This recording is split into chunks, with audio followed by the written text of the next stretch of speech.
Sir एक आप तो एक संत हैं और संत के नाम पर तो ये सरकार बड़े बड़े दावे करती है। लेकिन हो सकता है कि अभी मैं ज्यादा छोटा हूँ, बाल योगी हूँ, इसलिए हो सकता है कि मेरी सुनवाई आवाज वहां तक नहीं पहुंच रही हो। जी। कोई नहीं, हम लोग भी पहुंचाने की कोशिश कर रहे हैं। मुख्यमंत्री जी गलत नहीं है, जिस दिन उनके कान में अच्छी तरीके से पहुंचेगी वो समझेंगे। 716 एक इतनी छोटी धारा है कि जिसमें 10,000 से 20,000 के मुचल के भरे जाते हैं। केवल 60 लाख में मुझको पाबंद किया गया है ताकि मैं ऐसी कोई जनहित की कोई आवाज ना उठा सकूं। जी। और जब मैंने ये कार्यक्रम किया तो उसके बाद अगले दिन मुझ पर और 4 मुकदमे लगाए गए हैं। आंदोलन खड़ा करेंगे, शहर ही नहीं उत्तर प्रदेश ले, जहां हम लोग बिजली बिल, स्कूल के बिल, ये सब लोगों पर हम लोग आवाज उठाएंगे और जनता के बीच में जाएंगे और जनता को इकट्ठा करेंगे। तब इनको पता लगेगा कि जनता क्या कहती है। नमस्ते, मेरा नाम मनीष कुमार और आप देख रहे हैं ताज न्यूज। हमारे साथ जो है आज गरीब सेना के प्रमुख बाल योगी जी मौजूद हैं। बहुत बहुत शुक्रिया सर, आपने हमें कीमती समय दिया, उसके लिए धन्यवाद सर। और सुन पा रहे हैं मुझे? नहीं, समय तो जी जी जी। जी सर, मैं आपसे जानना चाहूंगा, आप पिछले कुछ जब से लॉकडाउन चल रहा है तब से लगातार आप प्रोटेस्ट कर रहे हैं। किन किन मांगों को लेकर आपका प्रोटेस्ट है सर, ये जानना चाहेंगे हम आपसे सर। सर्वप्रथम तो हम आपको आभार व्यक्त करने चाहते हैं आपके चैनल को कि उसने अपने इतने बिजी शेड्यूल से, कीमती समय से हम लोगों को भी बोलने का समय दिया। जी।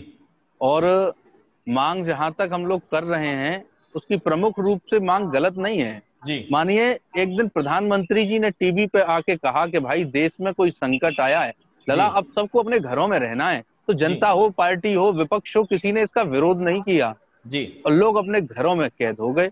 जी। अब 1 महीना काटने के बाद प्रधानमंत्री जी फिर बोले कि फिर से लॉकडाउन हो रहा है भैया और आप फिर अभी घर में रहना है। जी। सब लोगों ने कहा कि जिएंगे कैसे? तो जी। प्रधानमंत्री जी ने कहा कि 2020 कमाने के लिए नहीं है, मौज मस्ती के लिए नहीं है, 2020 तो जीवन को बचाने के लिए है। जी। ठीक है भैया, हाँ तो फिर जिएंगे कैसे? तो जी। उन्होंने बताया कि आज तक जो जमा पूंजी आपने 100, 200, 500 रुपए गुल्लकों में और बैंकों में इकट्ठी कर रखी है उसको खर्च करिए। जी। लोगों ने कहा ठीक है, प्रधानमंत्री जी कह रहे हैं खर्च कर देते हैं। उसके जी। बाद भी जब कुछ नहीं हुआ और लॉकडाउन और बढ़ाना पड़ा तो सरकार को समझ में आया कि जनता के पास अब पैसा नहीं है।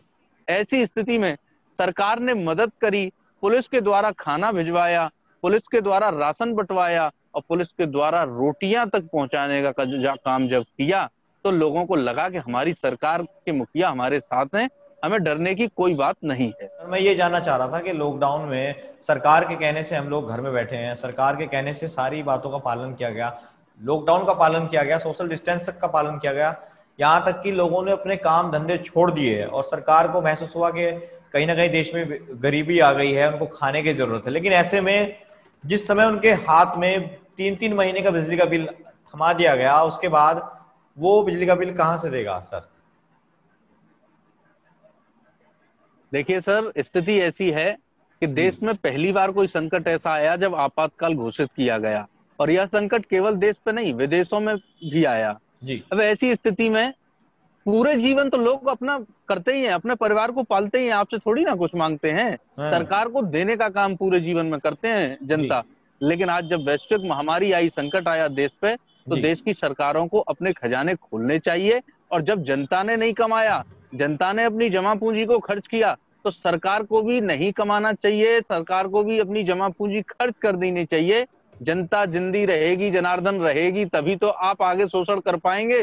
जी। यदि एक बार में ही उसको मार देंगे तो फिर मुर्गी अंडा कहाँ से देगी? जी। ऐसी स्थिति में लोगों को आपातकाल को समझना चाहिए। जो भी हम लोगों के ऊपर मुखिया बैठे हुए हैं, एक बस में भी 52 लोगों के बैठने की व्यवस्था होती है, जी। वहां एक दरवाजा होता है, लेकिन आपातकाल खिड़की वहां भी दी जाती है।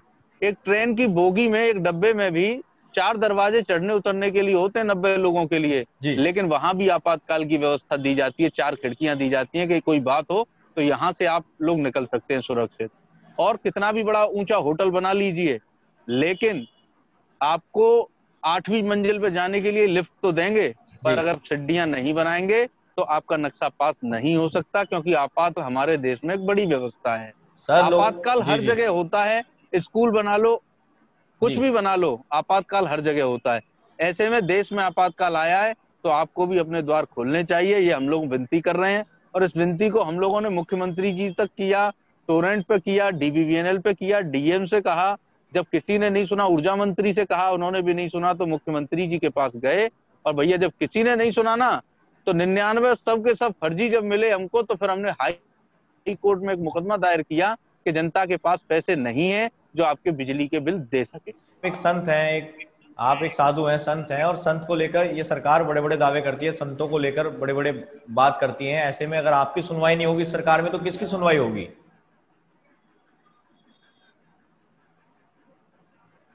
देखिए जी, आप कह रहे हैं संतों की सुनवाई होती है, तो मैं मान लेता हूं, लेकिन हो सकता है कि अभी मैं ज्यादा छोटा हूं, बाल योगी हूं, इसलिए हो सकता है कि मेरी सुनवाई आवाज वहां तक नहीं पहुंच रही हो, जी, और बड़े संतों की आवाज अभी पहुंच रही होगी। तो कोई नहीं, हम लोग भी पहुंचाने की कोशिश कर रहे हैं। मुख्यमंत्री जी गलत नहीं है, जिस दिन उनके कान में अच्छी तरीके से पहुंचेगी वो समझेंगे।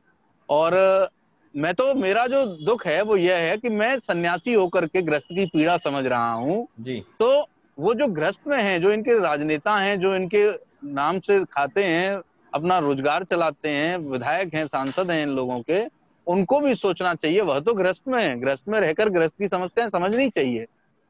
और जी। ये लोग नहीं समझेंगे लेकिन तो हम लोग करेंगे इस काम को, कोई ऐसी बात नहीं। PM फंड में लोगों ने बहुत ज्यादा पैसे जो हैं सरकार को दिए, उसका कहाँ इस्तेमाल हुआ है अब तक? देखिए वो कोई नहीं जानता है, और ना पूछने के हम लोगों ना हम पूछ सकते हैं इनसे। लेकिन ये जरूर है कि PM केयर फंड के अलावा भी सरकार को एक कोष बनाना चाहिए अगले 5 वर्ष तक, क्योंकि देश पे, एक विश्व में एक ऐसा संकट आया है जिससे सालों की अर्थव्यवस्थाएं खराब हो गई हैं। एक कोष बना करके उस पर विशेष कार्य करना चाहिए और जनता को लाभ देना चाहिए। जी, जी सर। तो आपके ऊपर जो है 1/7/16 की गई है, जो सूत्रों से मिल रही जानकारी के 1/7/16 में आपके ऊपर जो है मुकदमा किया गया है, जिसमें आपने बताया था कि 60 लाख रुपए की कुछ। देखिए जी, जी, वो क्या मामला है सर? देखिए 1/7/16 एक इतनी छोटी धारा है कि जिसमें 10,000 से 20,000 के मुचलके भरे जाते हैं केवल, जी, और कोई भी किसी पे लगवा सकता है। लेकिन 20-20 लाख के 2 मुचलके और एक 20 लाख में पाबंद, 60 लाख रुपए में मुझको पाबंद किया गया है, ताकि मैं ऐसी कोई जनहित की कोई आवाज ना उठा सकूं। जी, और जब मैंने ये कार्यक्रम किया तो उसके बाद अगले दिन मुझ पे और 4 मुकदमे लगाए गए हैं, और उनको पेंडिंग करके रखा गया है, ना मुझको अरेस्ट कर रहे हैं। जबकि मैं कह चुका हूं कि मैं 60 लाख रुपए की जमानती नहीं दे सकता, मेरे पास में खाने का नहीं है। तो ऐसे में लोगों को सोचना चाहिए कि आंदोलनों को इस तरीके से ये लोग दबाने का प्रयास करते हैं, ये गलत है। और यह नीति अंग्रेजों ने की तो वो, उनको भी जाना पड़ा भारत से, और यही नीति अगर ये लोग सरकार वाले चलाएंगे तो इनको भी निश्चित तौर पे जाना ही पड़ेगा। जनता सब जानती है, सब समझती है कौन उनका हितैषी है। सर मैं लास्ट सवाल आपसे करूंगा। ये देश जो है ये पूंजीपतियों से नहीं, गरीब मजदूरों से और किसानों से चलता है। लेकिन लॉकडाउन जैसी महामारी में, कोरोना जैसी इस कोरोना काल में गरीब मजदूरों के लिए सरकार ने क्या किया? देखिए बहुत बड़ी स्थिति खराब हुई कोरोना काल में। जी, किसान हो, किसान की सब्जियां जो भी वो किसान उगाता है, अब तक कोई बेचने का साधन नहीं था, वो फेंकने पड़े उनको बाजार में। दूध बेकार गया, सब्जियां गई, राशन की कोई व्यवस्था नहीं हो पाई, गेहूं की खरीद नहीं हो पाई। उन लोगों ने भी बहुत बुरा समय देखा। और जहां तक आम जनमानस के शहर की बात है, तो उन लोगों ने जो दंश झेला है वो कोई नहीं झेल सकता है। उनको तो बहुत परेशान होना पड़ा, रोजगार चले गए, जमा पूंजी चली गई, सब कुछ चला गया। अब ऐसी स्थिति में सरकार ने अगर उनकी मदद नहीं करी, तब स्थिति और भयानक रूप ले लेंगी। बिजली के कनेक्शन काटे जा रहे हैं, जबकि बिजली कनेक्शन एक ऐसी व्यवस्था है जिसको सुचारू रूप से चलना चाहिए, जी, किसी को काटना नहीं चाहिए। मजबूरियां समझनी चाहिए, स्कूल की फीस है, राशन के खर्चे हैं, मकानों के किराए हैं, इन सभी लोगों से लोग हैं और परेशान हैं। तो ऐसे में सरकार को विशेष कोष बना के मदद करनी चाहिए। अन्यथा सरकार, ये जनता है, हर 5 वर्ष में कुर्सियां बदलती रहती है, बदलती रहती सर है। एक धन्यवाद, आप सभी लास्ट ने सवाल मुझको सर, बुलाया। लास्ट सवाल करता हूँ सर। आपकी मांग है कि बिजली का बिल माफ होना चाहिए। अगर सरकार नहीं मानती है तो आपका क्या कदम रहेगा? किस तरीके से आप जो है अपना आंदोलन आगे लेके चलेंगे सर? देखिए हम लोग हाई कोर्ट की शरण में हैं, जी, और निश्चित तौर पे 2 दिन में, 4 दिन में, 8 दिन हम लोगों का कोई डिसीजन हो जाएगा। और डिसीजन में यदि हम लोगों को कुछ नहीं प्राप्त होता है, तब 21 सितंबर से और केंद्र कह रहा है, प्रशासन कह रहा है कि रैलियों की अनुमति मिलेगी, कार्यक्रमों की अनुमति मिलेगी, और उसके बाद हम कोई सुनियोजित तरीके से एक आंदोलन खड़ा करेंगे, शहर ही नहीं उत्तर प्रदेश लेवल, जहां हम लोग बिजली बिल, स्कूल के बिल, ये सब लोगों पर हम लोग आवाज उठाएंगे और जनता के बीच में जाएंगे और जनता को इकट्ठा करेंगे। तब इनको पता लगेगा कि जनता क्या कह रही है। चलिए, बहुत बहुत शुक्रिया। SR न्यूज आप देख रहे थे, हमारे साथ जो थे बाल योगी, गरीब सेना प्रमुख। सर बहुत बहुत धन्यवाद, आपने कीमती समय दिया, शुक्रिया। धन्यवाद, धन्यवाद सर, आपका बहुत धन्यवाद।